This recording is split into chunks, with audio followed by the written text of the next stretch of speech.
Okay, welcome to part 2, where I shall go over some more games. Yes, use a very similar menu system to the first built-in game swing. And yes, 66,666 in one.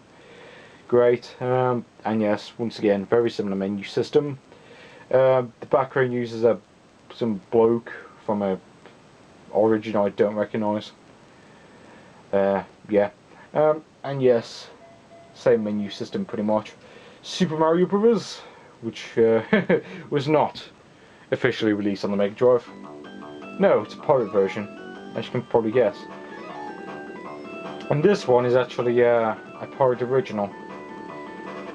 And as you will note in a second, okay, wrong button. Yes, as you will notice, this plays nothing like Super Mario Bros. In fact, if anything, it plays like Chip 'n Dale Rescue Rangers, a game which happened to be on the PvP Station Lite. Yes, and anyone who's watched that review would have probably recognised that already. Okay, I threw that box too early. Yeah, it's basically... In fact, this is actually a pirate hack of another pirate game called Squirrel King, which is basically a pirate version of Chip 'n Dale, based off the NES games directly. You even played as Chip 'n Dale in those ones. This one you obviously play as Mario. And yes, obviously the levels are different and such. Not much more you can say here, other than it's actually pretty decent as far as pirate originals go. Plays well enough. Music obviously doesn't sound quite right, and yes, the sound problems spread to the cartridge, which is a shame. But yes, let's move on. Game number 2 is Gunstar Heroes. Yes, really. Yes, well, it considers to be one of the best games on the Mega Drive, and you will hopefully see why in a bit. Yes, by Treasure. And yes, Gunstar Heroes, as you will see. Yes, skip the intro, because I can. Yeah, does not sound good. Yeah, obviously not one of the better games in terms of sound emulation. Free shot, just picked that one. Yeah, sound-wise, this one is pretty awful. Aside from that, it seems to work fine, I think. Not 100%. Oh yeah, and another thing that's worth pointing out, the speed. You may have noticed that in the last part, Sonic the Hedgehog ran at PAL speed, and so did Shove It. What's kind of odd though is that when I played these on the through the main screen and not off the TV, they played perfectly fine in terms of speed. Obviously the sound is still messed up, but still. Okay, I'll want that. How do you pick stuff? Oh yeah, speed button. I need to remember that. Yeah, so I'm just going to do the boss and then I'm going to sort of quit. Yes, I'm just poning the swingy and it's not actually taking any damage. I think I've glitched out this boss fight because he can't actually... Well, actually no, he's attacking me, but he's not doing it very well. And that just appeared right before I jumped on it. That's lucky. Yeah, sound emulation pretty terrible. Other than that, the game works perfectly fine though. Well, actually that goes for pretty much most of the games, really. Tiny Toon Adventures, which as you can probably imagine is based off the cartoon. Not too familiar with this game. I mean, I'm familiar with the NES version, but not so much this one. But hey, it's nice to have the original version, not some crappy hack of it. Yes, again made by Konami. And yes. Sound-wise, this one isn't that bad. And yes, let's start. New game. And yes, just like its NES counterpart, this one is a platformer. And it's actually a very good platformer. Again, just like the NES one. Although, unlike the NES one, you can actually take more than one hit before dying, which is nice.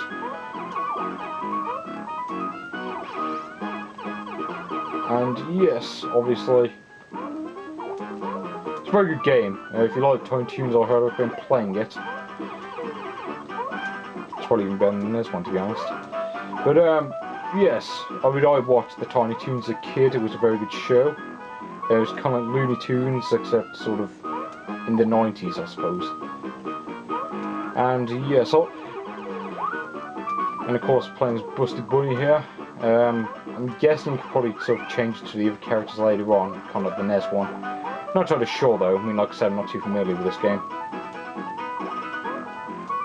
What's funny is that when played on this emulator, the sound emulation, it's actually in tune with the original theme song, as in, which seems a bit odd. So I remember, or I don't know, maybe I'm just remembering wrong, but I'm pretty sure it's sounded just like this. So yes, for once the sound emulation actually fixed something. That's something you don't see often. Yes, what is this, a secret area? Or what? No, okay, I just completed the round. So yes, for once the sound emulation actually fixed something. That's something you don't see often. Or maybe it just didn't change it at all, although I really doubt it. So yes, game number 4 is Fun Force 2. Now I love Fun Force, great series on the Mega Drive. And yes, Fun Force 2. I'm going to skip that before it sounds awful. Yes, that bloke sounds higher pitched and somewhat higher quality than usual. And yes, Fun Force 2 classic game. Start off with this overhead stage, which is a bit odd because the other games don't have that, I don't think. At least I know the third one doesn't. I have played Fun Force before. Not the original one, I haven't played that because it was a sharp game, I think. On the sharp something or other. Just switch the wide thing before I die. You know what I mean? It's not like it matters because when you die, you lose all your weapons. Seems a bit mean, but whatever. Of course, all the Fun Force games do that. Sound emulation, once again, is not great, although that's something you should probably expect by this point, really. Twin shot. Oh wait, no, I'm going the wrong way. Where is the... Here's the base. Show the base. Okay, that was lame. Yeah, you got... yeah, I got sort of options thing. So yeah, it's got fly down here, destroy the wall. But yeah, sound emulation, pretty awful. And then I got this boss, well, these bosses getting in my way, so I can't shoot stuff. Probably best to use the wide shot here. I'm going to wait for these bosses to bugger off before I continue. I'm not going to complete the stage, I'm just going to try to see if I can blow this base before I die. Yay, I managed it. Yeah, sound emulation pretty awful. Other than that, it plays fine though. Game number 5 is Fire Shark. This one I'm not too familiar with, but it's basically a shoot 'em up by Tour Plan, of which they made many shooters during the early days of the Mega Drive. Which is kind of funny. This one is a lot like Truxton. Music is very loud, as you might have noticed, getting distorted. And as you can see, this one plays a lot like Truxton, which is a classic game. Except, of course, this one is sort of World War II themed, I think. Oh no, it's not future themed, I know that much. No, I want the P. P is for power. Although I think you need like 3 or 4 of them. Well, you need 3 of them to upgrade, I think. In Truxton you needed 5, but here you need 3 apparently. As you can see, it plays very well. Might suffer from slowdown, not entirely sure, because I haven't played the original version. And it plays very well. I mean, Total Plan shooters on the Mega Drive tend to be great. Truxton, Zero Wing. I think Hellfire was by Total Plan. I can't remember. Great shooters on the Mega Drive, and so is this one. Even if it's in space theme. Yes, blow up tanks. It's like Truxton all over again. Hell, I should have just called this... Well, I don't know. I should have put Truxton World War II edition or something. Yes, and you get alternate weapons just like that game. And game number 6 is Chase HQ 2. And yes, as you might imagine, the sequel to Chase HQ. I'm going to skip the intro because I don't feel like showing it.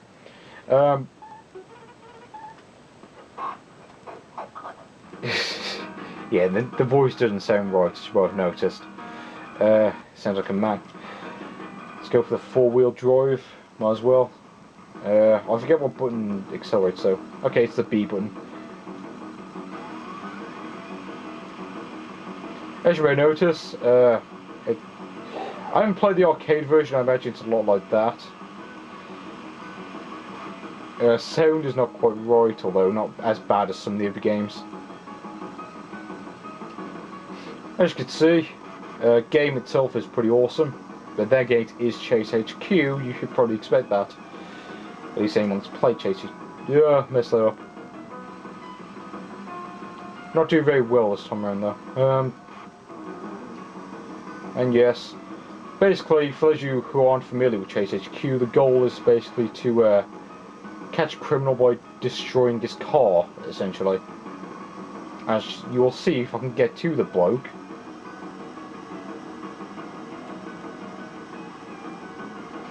Probably turbo at this point, really. Because otherwise I'm going to lose. Usually I don't do this bad, but apparently I doing really bad this time around. Oh, I should make it to him in the nick of time. Yes, I did. Yes, I did. I'm not going to lose before I catch up to the bloke. Yay. Get turbo into this fucker now. Which I will if he doesn't veer out of the way. What's also funny is when you get here, it looks like the road is suspended in space or something. And the city, for that matter. Oh yes, and spinning out is never a good idea. I can assure you that much. It means I'm going to have to catch up to this bugger all over again. Which is not good. I want to catch this bloke before I have to quit the game. I can quit whenever I want, but I'm going to have to quit at some point. To show you the other games. See, that's the problem, it takes way too much damage. I mean, you'd think that when your car catches on fire, you would pull over. But no, apparently the apparently the criminals in this game are just that crazy to not pull over. And I hit the wrong car. Which is never a good thing, because it slows your car down when you do. It would help if these buggers didn't keep getting in the way. It's a problem, there's too many civilians. I'm not going to win, so let's just move on. Street of Rage. Classic game. And yes, another game that suffers some slowdown, as you will notice. I'm going to pick Axel because he's the cheap out character, at least in Street of Rage 2 he is.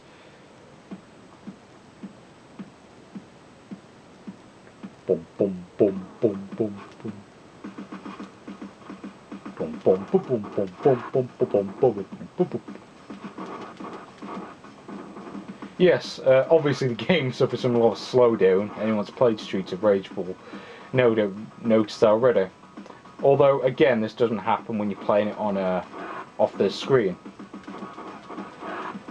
Yep, it's Streets of Rage as we all know it, except with a mess up sound emulation, of course.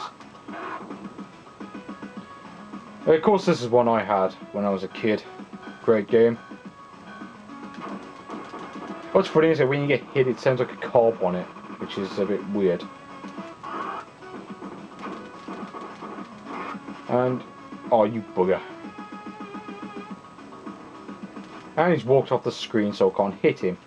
See, that should be considered cheating when you can't hit someone that are not on the screen. That doesn't happen in real life. It's mainly because there's no screen to be off. Yeah, I'm going to smash this bottle in your face, just like in real life.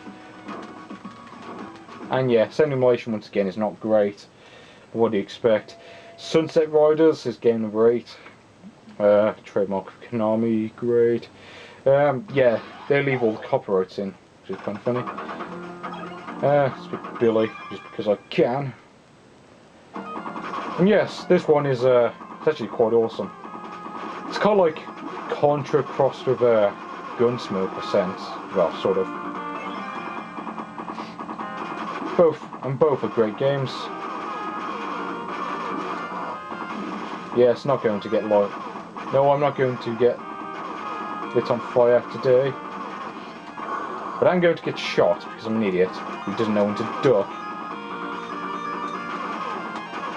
Not very good at this game, I'll admit. But I'm not good at most of them, really. And that thing's going to go off, so let's not get killed by that. Let's walk in here so I can get some free points. Oh, I know. It gives me a gunpowder, not points. That's more useful. Yay! Ha! Nice try. You're not going to kill me today.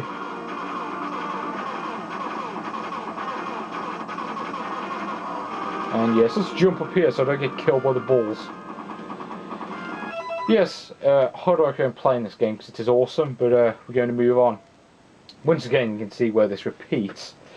The game number 9 is World Cup 93, as the menu calls it, but no, it is a Tecmo World Cup, and it was actually made in 1990, or 1992, whatever.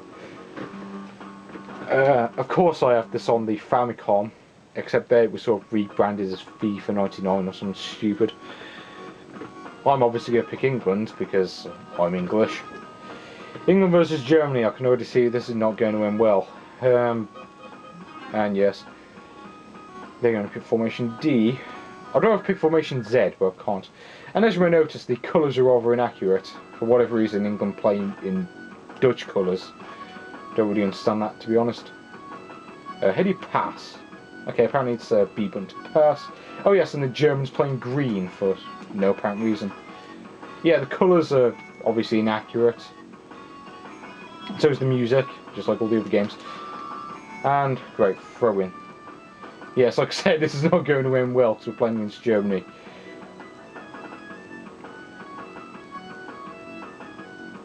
Gotta say, I'm much better at Captain Tsubasa 2 myself, or at least in this translation of it. Shoot! Oh, I wanted to shoot, but he wouldn't let me. Yes! 1-0 to the England! Or England, if you're retarded. But yes, game number 10 is Tetris. Yes, there was actually a Tetris on the Mega Drive, believe it or not. What's especially funny is that this game never actually got released. This is actually a pirated version of it, because the official version only had one copy made. Somehow the pirates managed to get their hands on it. No idea how that happened, but it did. It's a decent version of Tetris. It's not going to set the world on fire. I mean, it's nowhere near as good as the Game Boy version. But as far as Tetris versions go, it's not bad. It's good enough, like the Goonies. And music is pretty decent. I mean, even with the sound emulation being off, it's not too bad. And yes, not much more to say other than it's Tetris. If you can find it, if you can find the ROM, then I suggest you play it. But of course, if you're going to find this game, you might as well look for the pirated version, because finding the official one is impossible, essentially, seeing as there's only one copy that exists, assuming that still exists. But yes, moving on to the next game, which is yes, game number 11 is Pack Attack. And yes, as you might have noticed, despite boasting Miss Pac-Man on the box, that game is not included. I don't get that. But yes, Pack Attack is as you will see when I get into the game. Yep, it's a Puyo Puyo clone, essentially. Yeah, these were all the rage back in the early to mid-90s, as you might be aware. Nice music. Once again, it actually just sounds better with the incorrect sound emulation, which is a bit odd. Yes, I want to eat the ghosts. Yay, 900 points for eating them all. Oh yes, and you could also form lines just like Tetris. Yay!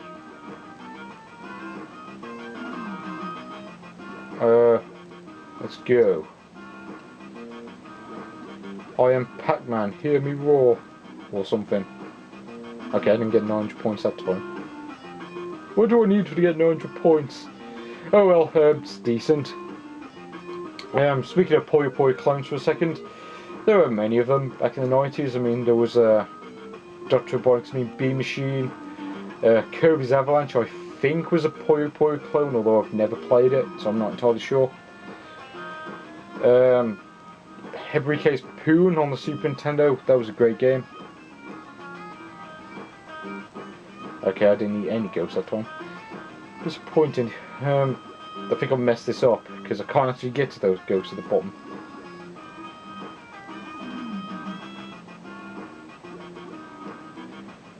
And yes, let's just clear this line and then we'll move on. Okay, game number 12 is Mega Panel. This one I'm not too familiar with. It's another Namco game, or Namcart as they call themselves here. Not entirely sure why they did that, to be honest, but 1p exercise, 1p pin-up. Okay, there are no calendars to be had here though. I forget what this is actually. Lesson 1? I didn't even get that. Oh, I remember this is it's kind of like I think it's Tetris Attack crossed with something else. Tetris Attack crossed with I can't remember actually. You got Camel in the background for no apparent reason. Yeah, it's basically one of those slide puzzles crossed with yeah, Tetris Attack. Bit of a weird crossover, but whatever. I mean, why would you cross 15 puzzles with anything, really? Yay, I won! Apparently. But yes. Game number 13 is Trampoline Terror. Also effect at the start. Yes, Trampoline Terror with a logo that kind of looks like Zombies Ate My Neighbours. I don't know why he reminds you of that, but he just does. This one I cannot play very well, to be honest, and the sound emulation is not very good in this one. This game kind of reminds me of that zone out of Sonic 3D Blast on the Mega Drive. You know that one, I think it was the third stage, I can't remember. Yeah, sure, trampolines kind of like a mappy. And you have to go through these switches, I think. You have to blow them up. To move on to the next level, I believe. I think you can get points for bounce on the trampolines or something. Sound emulation is pretty awful. And yes, the machines are trying to kill me! No, it's like iRobot all over again! Ha! Blew you up. And yes, that's round clear. Might have to play this one in the future. No idea who made it, but let's move on. Game number 14 is Zoom, and this one's actually pretty good. So this weird looking thing that got squashed by the logo. Yes. Made by Discovery Software. One of the early Mega Drive titles, evidently. Stage 1! And this one is oh no. This game kind of reminds me of yeah, this game kind of reminds me of Kicks and Livewire on PS1.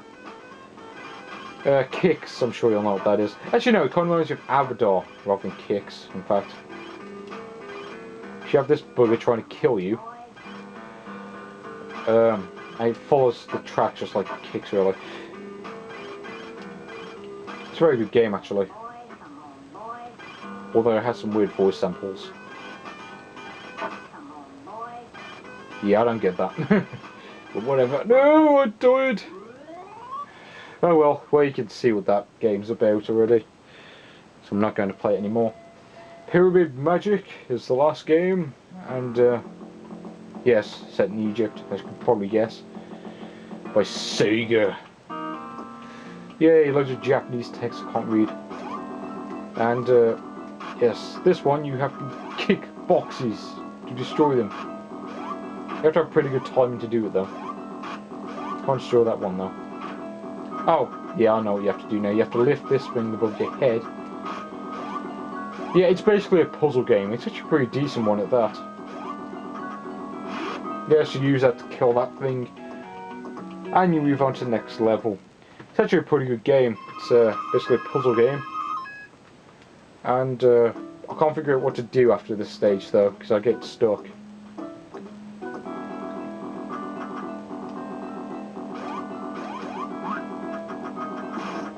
Yes. Yes, you actually have to carry the blocks in order to... Okay, I've just bugged myself here. Yes, you have to carry the blocks to walk through these tiny spaces. Don't understand how that works, but whatever. It's a pretty good game actually. Here's all the button combinations in Japanese. I'm not entirely sure what they do, but yeah. Let's just have a quick overview about this system. Well, graphics, for the most part, are very good. Gameplay works perfectly fine. Controls work perfectly fine. Aside from the fact that the combination is a bit weird. But the sound just ruins it for me. I mean, they really could have done a much better job with that. I mean, if it wasn't for the sound, I would recommend this system. But because it's as bad as it is, to be honest, you're best off just looking elsewhere. Yeah, I mean, you're better off just getting a real Mega Drive, to be honest. But I'll see you later. See you.